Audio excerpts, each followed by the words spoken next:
Well, I thought I'd do a little cold start of the old 9600 since I got a little time waiting for the corn to dry down. Got her blowing off. Obviously, I got a lot more stuff to blow off on her, but a lot of that can go off in the field. Still need to grease it, fuel it, radiator's blown out, air filter's blown out.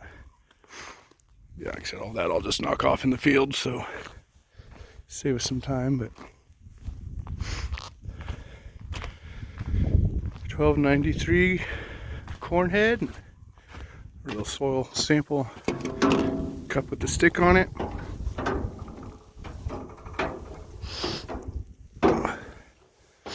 Window's a little dirty. Already checked engine oil. We are good to go. My key.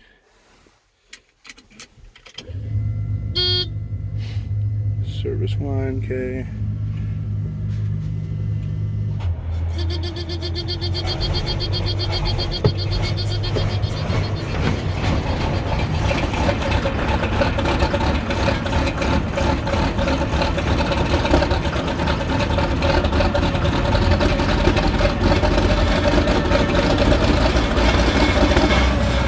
There she hits off.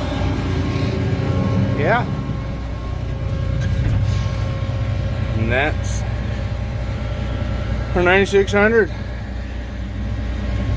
Gather my trash and let this baby warm up. Probably grab some fuel. Thanks for watching.